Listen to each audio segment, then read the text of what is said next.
In years past, I would tell y'all to give us your name and tell us where you work, and that would take every bit of the time, so we're not going to do that.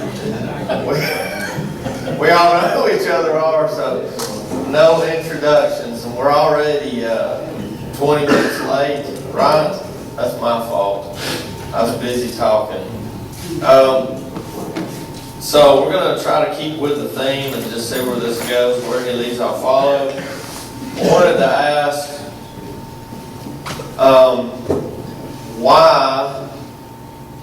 why do you follow? Is there an event or anything in particular that has happened in your life that started you or made you realize that you need to follow? And so, yeah, that's it. Is there anything that's happened that's caused that? Yeah, and y'all want to start? I can. Okay. Can y'all hear me? Why do you follow? Boy, that's the wrong question, Joey, if you're short on time. I'm Jeremy Barrier. That's my brother, Joey. No introduction. That was 3 seconds. That was pretty good, wasn't it? Tell us where you work, Jeremy. But in a lot of ways, I don't really want to get into a long discussion because this is a panel discussion. But in many ways, I feel like I'm going down the obvious path. The one that's presented to me, that opens up to me. I remember, just to give you one little example of this, I've always wanted to be in ministry since I was a young adult and since I was a teenager. And so I went to get training in that. But I've done other things on the sides here and there too. And there was a period where I built houses for 3 years, and he knows about this. I built some with his son, and so I was trying to build houses at the same time as I was finishing up school and involved in full-time ministry. And I sat down with my dad.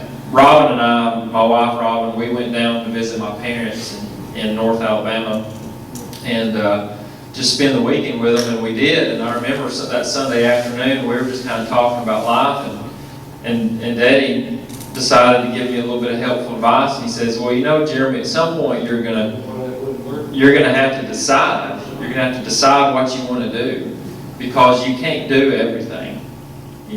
I know that right now you have the time to go to school and build houses and do ministry in different types of ways, but you won't always be able to do that. And you've got a child on the way, And so I remember he said that to me, and I thought, well, that's good sound advice.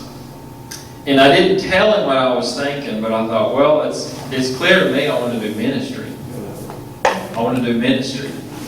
But I didn't say it to him. Well, we ran out of time that afternoon to go home to make it back for evening services in Tennessee. So he had a church appointment that night. He and my mom were headed over to Killen, Alabama.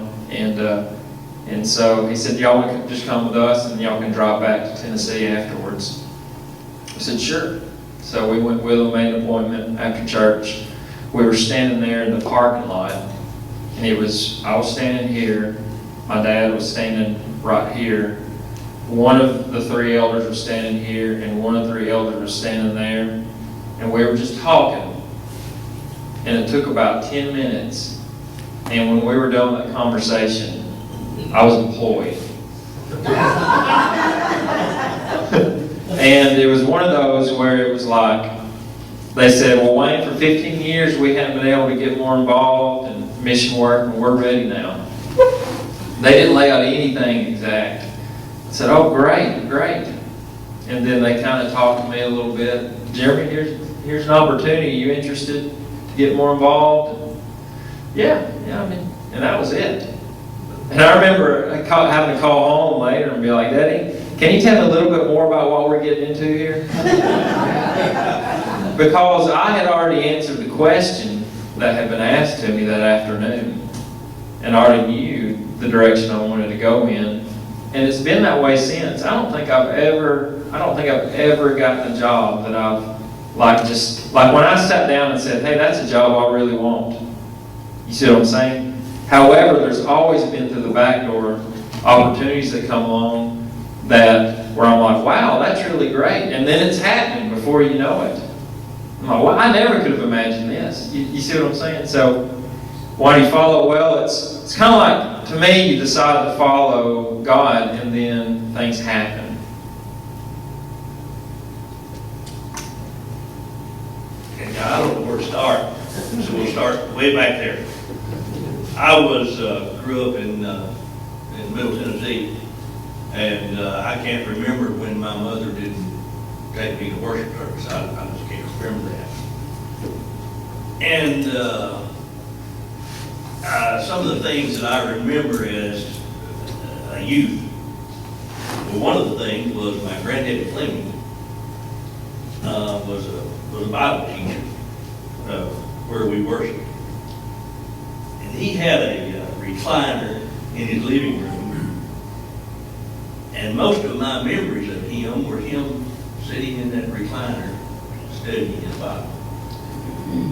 And he died when I was 10 years old. So those memories go way back. And he had several kids. I don't know, there were about 7 of them, girls and guys, and my dad being one of them. And an uncle that was just a year or 2 younger than my dad. And neither one of them were very faithful. Both had been baptized, but they just went through life. But they had married denominational young ladies. And my granddad converted both of them. They both came from very large families, 12, 13 brothers and sisters. Neither one of them ever converted a single. And so I guess if I've gone through life, I've tried to look at people, be a people watcher, and observe the things that life brings to people. And as I noticed the way they lived, those who had had the opportunity to obey the gospel and decided not to, the things that they went through in their life. I mean, everybody's got problems. But man, when you don't have God, it just doesn't go very well. I mean, you may have money, and you may have an awful lot of things, but life can be miserable. And I saw that happen to so many of my aunts and uncles and their children. And so,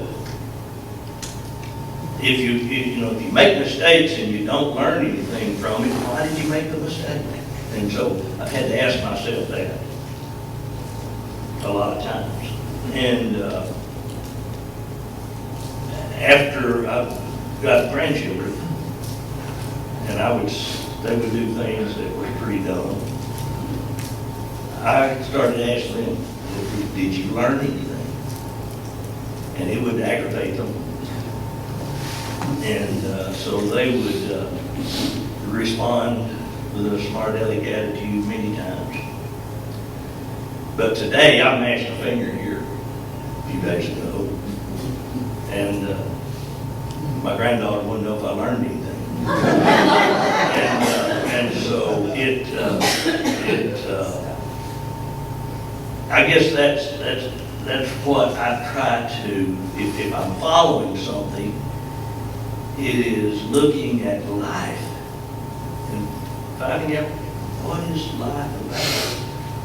And it's taken me a long time to figure out that life, it's not about things. God has blessed us tremendously. We live in a beautiful place. We live on the river. We have bald eagles that fly over the house. Just things that God has blessed us with. And so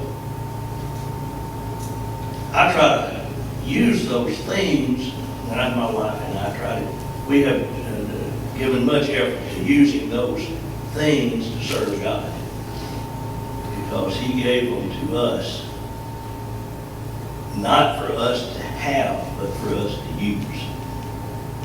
And so that's why I follow. I do, I try to follow Christ.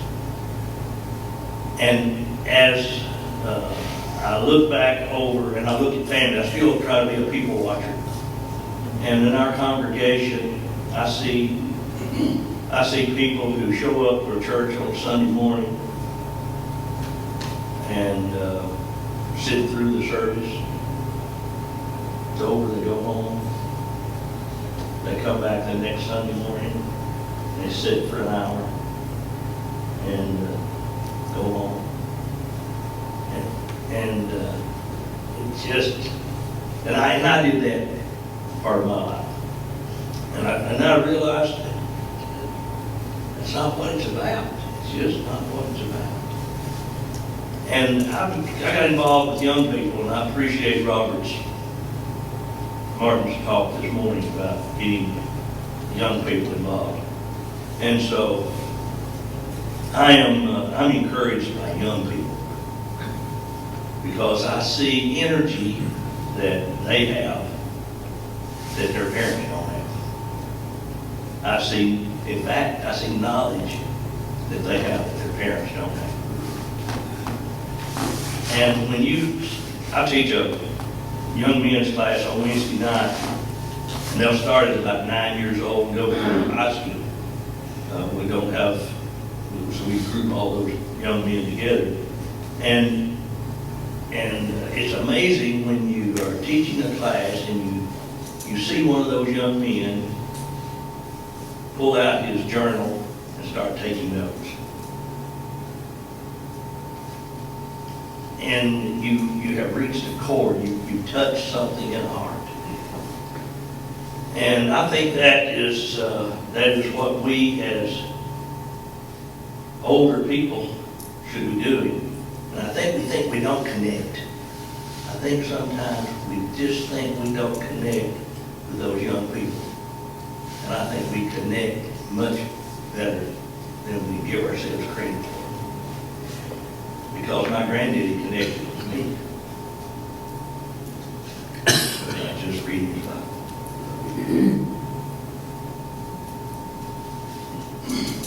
Sometimes God puts people in your lives that, and I'll say this about following, sometimes following starts by being dragged.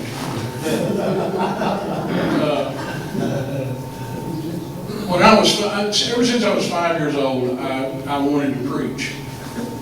But it was because of the preacher that we had in Northwest Mississippi, because Robert, to use you again, he encouraged me. Why would you encourage a 5-year-old boy to preach? I'll never know. But he did, and he spent a lot of time doing it. And I appreciate that. And I wouldn't be preaching today if it wasn't for him. I know that. And you're going through life, and then you meet somebody else. You meet a good woman, and that's my wife back there, who insisted that she was going to take me to heaven she was going to take me if I was kicking and screaming. That's where I was going. And that's the dragging part sometimes. But I learned to follow because of people in my life. They just have been there at the right time to kind of point me in the right direction and say, this is what you need to do. Now, I'm a homeboy. We spent time in Russia. Sold everything we had and moved just like we had good sense. Didn't have a clue. If we had something like this, we probably would have been a little better prepared when we first arrived. We didn't know there were things like this that existed. And Lewis talked about providence. And I'll tell you, the providence of God has worked in our lives numerous times. We look back. When we had an opportunity, we were introduced to the work in Russia. It's a very emotional decision, but we had sense enough to say, well, let's let the emotion die down and see. And again, my wife kind of came to the conclusion that if we don't do it, because we have all the qualities, all of the skills, all of the opportunities, we've got everything that we need. If we don't do it, then it's a sin. And it's something we need to do. We did set a time frame.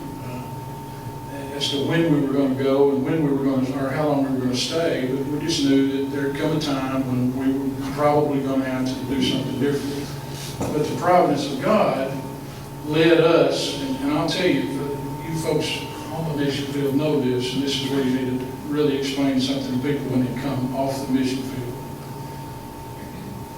I don't know, we've been back a long time, I don't know in some ways that we have fully acclimated ourselves back to this culture. And that's hard for some people to understand. But I'm telling you, we went through 6, 8, maybe 10 years almost lost. We didn't have a place here anymore. Our place was with people who were hungry, with people who wanted to hear it, and we don't have that here. But the providence of God, He stepped in, and by accident, we found the place where we are now. We've been there 16 years. It's a mission field of sorts, because there's a lot of work that's to be done there, and a lot of work that we think has been accomplished there. But we're still open. In the meantime, you know, we've seen a lot of things. We've gone to Guyana, we've gone to Ireland, we've gone to other places, to China. My wife and my daughter, and that, you know, that's the thing of raising kids on a mission field. Now, whereas if anybody ever told me I would have gotten on an airplane, I'd have told you lost your mind, because I did not want to get on an airplane. The first time I did was to go to Russia. Yeah, big decision. But now my kids, it doesn't matter, Romania, Bulgaria, various places with their jobs or whatever it is they have an opportunity. So I follow sometimes because I'm dragged, and sometimes because I realize it's where God wants me to be.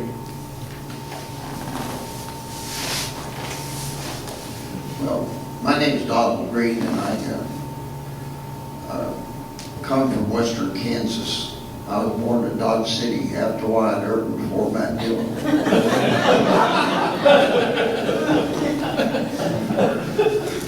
The little town that I grew up in. The city, two city limit signs are on the same post. And there was a young man that was came to preach that congregation in 1994, and that my high school years, there's 4 different preachers that preached at that same congregation. That's just, when you get further away from the south, it's a little different. And so his name was John Arlen Cathey, and he came from Lakeland, Colorado. But he had been to Freed-Hardeman, and they kicked him out of school because they had a tornado that came through there, I think it was 52. So the next night, everybody was frightened and destroyed near the town. And so 3 of the boys decided they'd ring the bell in the administration building, and they woke up the whole town that night. So after they found out what happened, they just laughed about it. But the administration kicked him out of school and 2 others. So he went back home, and he came to my home congregation, married, and had a child. And he asked me and another boy that was a senior that year if we would make, a talk. And so I made a talk, and so I decided right then that's what I wanted to do. I wanted to do like John. I wanted to travel around and so forth. And I didn't know, but my wife down in Alabama, from Decatur, Alabama, she was headed to Harding, and I was headed that way too, but I didn't understand it at that time. But the lady that was a family of Scott family asked me she owned the bank, and she was right wealthy. She said, "I understand you want to be a minister," and I said, "Yes, I do." She said, "Do you want to go to Oklahoma Christian, you want to go to Abilene?" I said, "Well, neither one. I'd like to go to Freed-Hardeman." So my dad had the train stopped and got on it and went to Freed-Hardeman in 1954. And then there was a fellow that came through from Camp Shiloh in Minden, New Jersey. And my my best friend was John Neestaff from Eastside, New York, and he was looking for counselors, and so I said, well, I'll be a counselor. So that spring, I headed home 900 miles to the west, wondering how I'm going to get to Camp Shiloh. And so Bob Scott, one of the elders there, his grandfather was elder, his father was elder, and he also had decided to be a counselor, so his father let us use his new 88 Oldsmobile and drive it to New Minden, New Jersey when we were, 18, 19 years old. And so at Freed Harden, though, there was somebody that really impressed me, and that was Claude Gardner's brother, Don. He had just come back from South Africa. And when he taught, there was a difference about him. I didn't know what it was and couldn't understand it, but I decided that that's the kind of work I wanted to do. And so that's why at Camp Shiloh I decided, because the teachers there and the counselors, I'd go, the third year I'd go not back to Freed Harden, but over to Harding. And my wife's teacher at school encouraged her to go, and she wasn't a member of the church. So we met there, and we decided to get married. And I had a job at Boeing Aircraft Factory in Wichita, working on B-52 bombers, and paid off my bill and got ready for marriage, and we married. And then we went back to school at Harding, and I was influenced by George Benson and J.D. Dales, like I mentioned, Dolly Gardner and people like that was real missionaries, and they were driven by God's providence and God's word. And I kind of followed in their steps, and I had about 40 different great teachers in the Christian schools that had an effect on my life too. And that made a whole lot of difference besides my parents. Anyway, that's how it all came about. And then I decided that when Myra Rice came by one day that he'd been starting a church in Southeast Asia in Singapore in about 1955, and I got acquainted with him. And then we started for Singapore as by that time, Dr. Pence Davis had started a school there, and it was called the school, Bible School of Missions. And so I was going to teach school there, and when I got there, Singapore has succeeded from the Federated States of Malaysia in 1965. And so my paperwork was in Kuala Lumpur, so I went up to Kuala Lumpur, and there was no preacher in Ipoh, so I decided to do work in Ipoh, Perak, Malaysia. And I got started in missionary work like that, then worked for the same church, East Fraser Church of Christ, for 61 years. And I worked at the present time with Curry Montague in Hungary. I worked 16 years in the Russian-speaking part of Ukraine. Before that, 20-some years in Southeast Asia, and I got acquainted with J.C. Choate, Brother Barrier when they came through, and that's how I got to know them. Even though we were in the same country, I didn't know who they were and what the work was that they were doing, and that was a wonderful example for me. But anyway, I just here to tell you that I know God had a part in every direction that I turned, and still does. And that's really a wonderful feeling and encouragement from your parents and from your church. And what I didn't know was that, like I mentioned, John Harner and Kathy, I didn't know that he'd been kicked out of school until years after I left Freed Harden. But I didn't know also that first cousin to the elders in that congregation in Ransom, Kansas, were first cousins to George Martin Scott, who was the first U.S. missionary in South Africa and bought an experiment station from the British government with what's now Zambia. And the school that's there is because they were friends of Dr. Benson and so forth. And so I had a lot of influence from people like that, good people, good Christian people. And I'm grateful to God for it.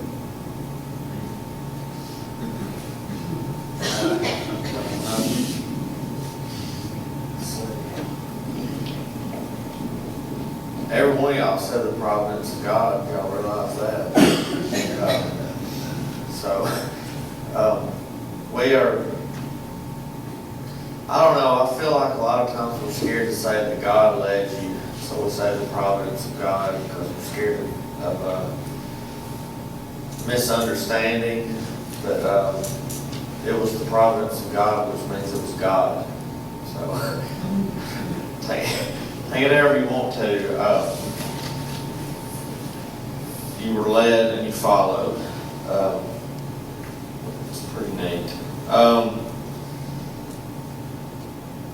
What is the, I don't know if I want to ask this question. Did you want to ask your question? Yeah. Do you want this?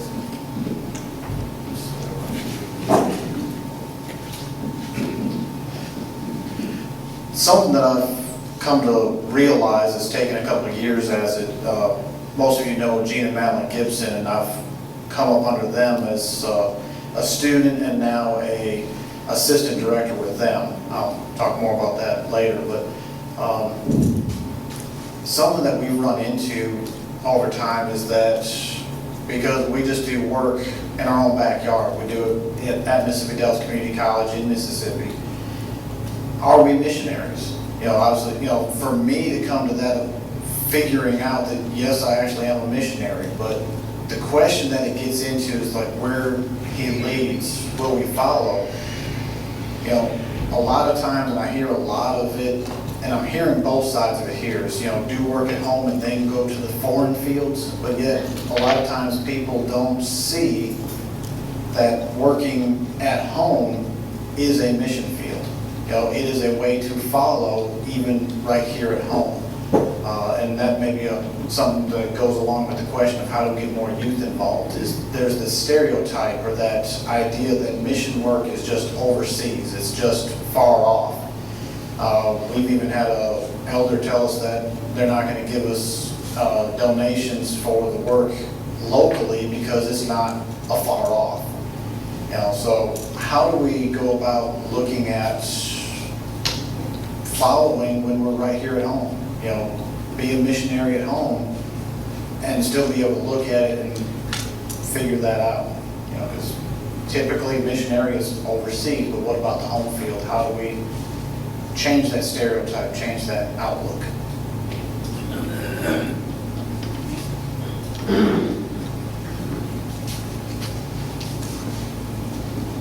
I think this is a brief answer to that question for me. And I think, I don't know, I was talking to Wayne maybe, I don't remember, about, and this youth question continues to come up. We in the church have delegated developing preachers to schools of preaching and the universities. And we don't have the authority to do that. As elders and as members of the Lord's church and as mamas and daddies, it is our responsibility to produce preachers. Amen.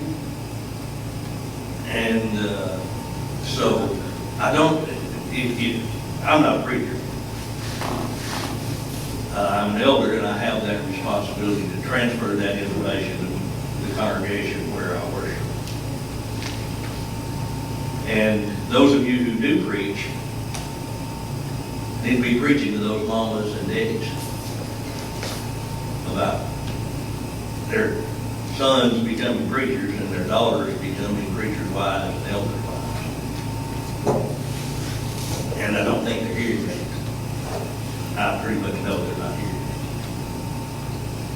that. And until someone is given some instruction or some guidance, pretty much what they're gonna do is what the rest of us do when we don't have any, is we just sit in our chair and do very little.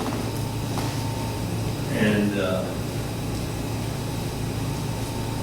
we bring in youth ministers to teach our youth, and we delegate that responsibility.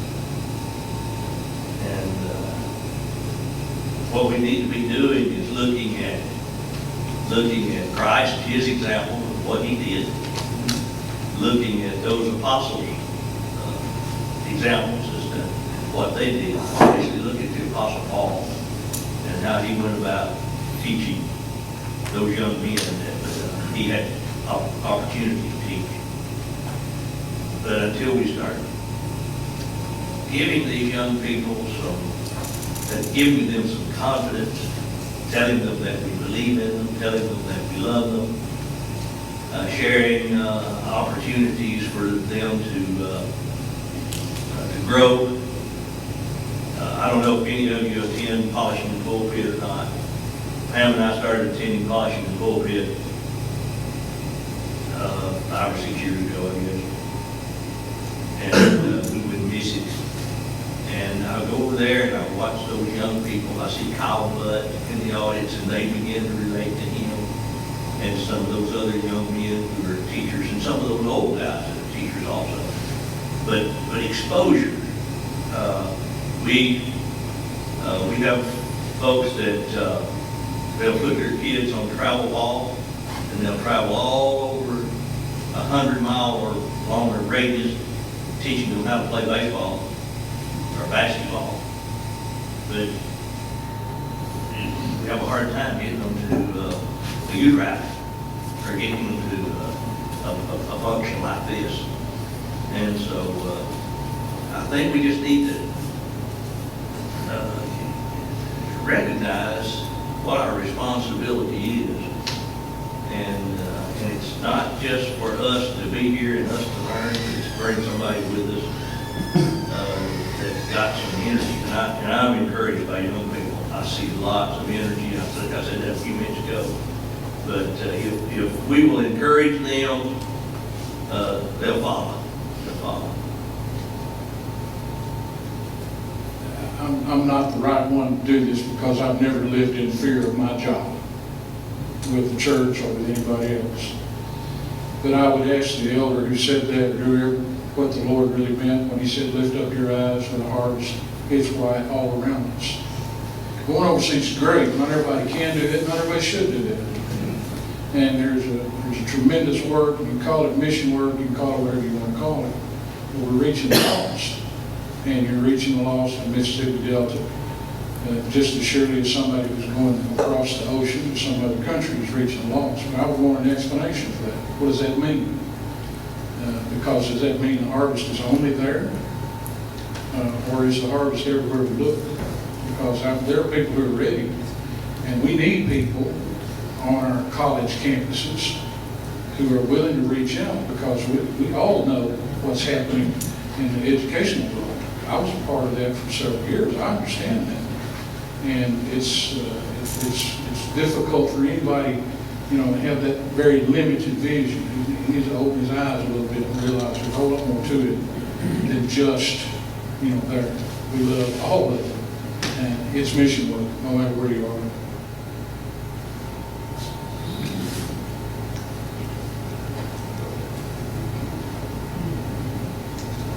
I'm also passing on that question. Ready for the next one.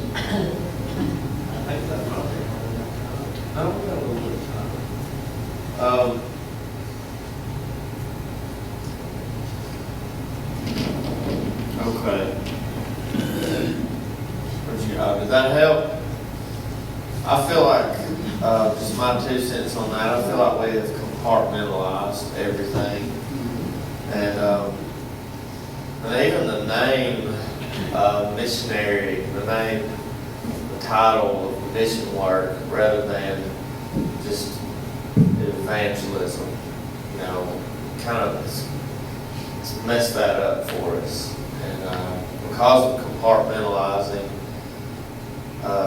you'll see kids who don't think a thing about anybody else around them until they get on the church van. I was just telling you that before, but once they get on the church van, then they start thinking about stopping to help that guy on the side of the road because you're in the church van. You know, so yeah, and we've probably all experienced that. You know, and they even said that here we are in our church van. But when you were riding around in your regular car, that thought didn't cross your mind. But it was because you were in the church van. And so we compartmentalized our life to where I'm regular Joey, then I'm church van Joey, then I'm missionary Joey. And instead of just being children of God who are trying to seek and save the lost, and wherever they are, I don't know. I think that's kind of fed into the problem that you're having. Those are my 2 cents on that. So I can probably add a couple thoughts on this issue.